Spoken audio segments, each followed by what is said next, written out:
Hi guys, for learning outcome number 3, we're going to be covering specifically the parasympathetic nervous system.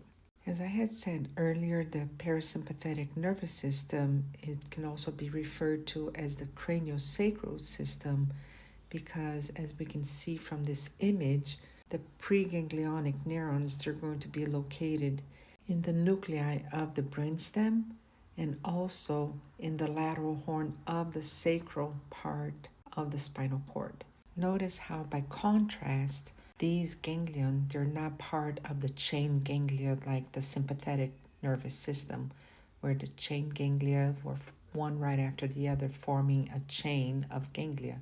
With regards to the parasympathetic nervous system, they're located either all the way up in the brainstem or all the way down in the sacral region. And in the sacral region, they're going to be leaving from the spinal segments S2 through S4. Now, in general, the parasympathetic and the sympathetic nervous system are similar in that they will have a preganglionic neuron, they will have a postganglionic neuron or a ganglionic neuron, and they will target organs in general. However, we can say that the preganglionic fibers from the cranial region, they're going to travel through cranial nerves, and the preganglionic fibers of the sacral region, they're going to travel through spinal nerves. But the targets of these fibers are going to be considered what we call terminal ganglia, which just basically means that these ganglia are going to be located very near or even within the target effector. So right at the organ or very close to the organ. And this is exactly what we see at this image, where the ganglia are going to be located over here very close to these organs. And when we start over here at the heart, the ganglia is actually going to be located within the organ. So this is why we can say that the target of these fibers coming from the preganglionic neurons are going to be the terminal ganglia because they terminate on the organ. And in fact, these ganglia, they're often referred to as intramural ganglia when they're going to be found within the walls of the target organ, where intra means within and mural means walls. So the ganglia are going to be within the walls of the organs. We can add that the preganglionic fibers, once they reach the ganglia, they're going to release acetylcholine, which is going to be an excitatory neurotransmitter that will then stimulate the ganglionic or the postganglionic neuron. From these ganglia or terminal ganglia, the postganglionic fibers, they're going to project to the target organs in case that the ganglia is not within the organ wall, or they're going to project to specific tissue within that organ if the ganglia is already located in the organ. So let's take, for example, the first nerve over here that's going to target the eye.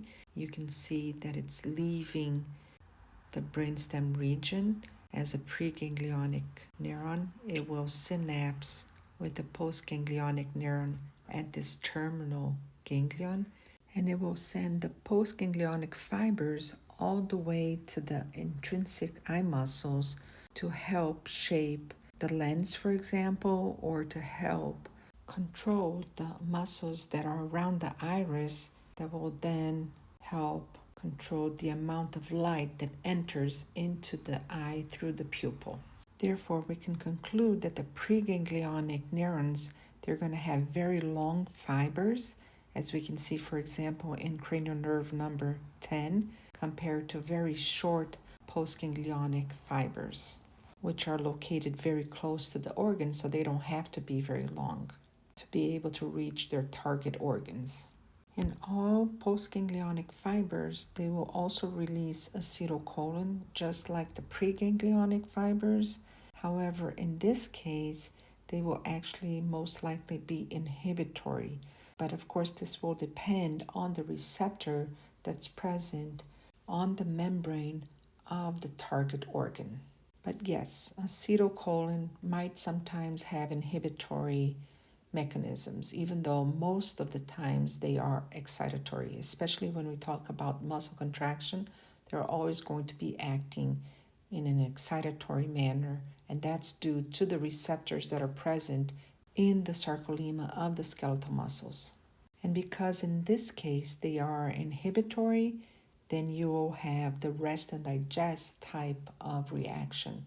This image is a good image to summarize some of the things that we talked about in the previous slide, where the preganglionic neurons, they're going to be located again coming from the brainstem or from the sacral segments of the spinal cord.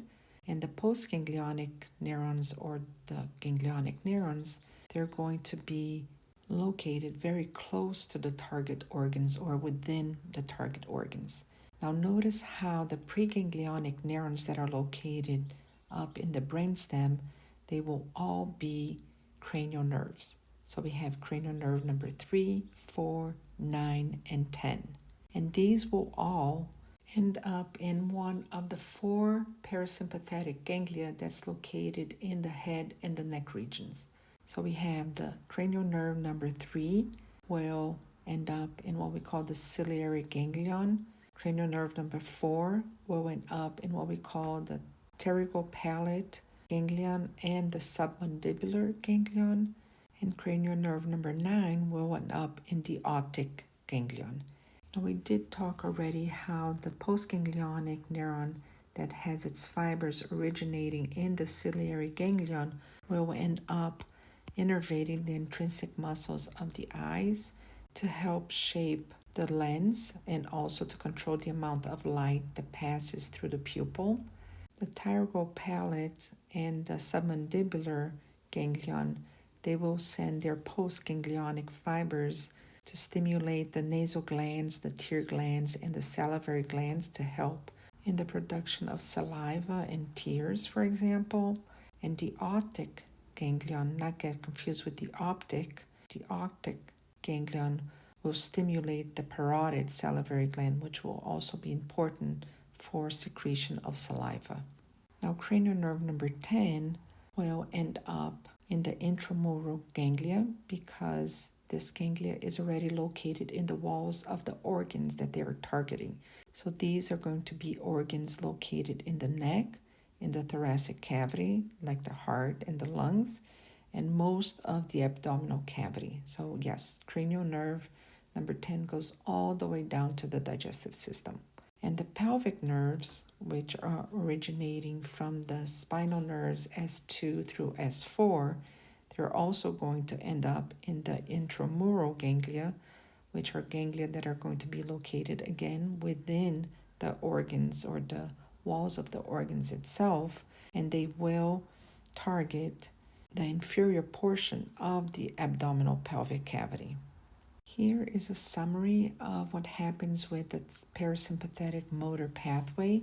So the preganglionic neuron will originate on the spinal cord.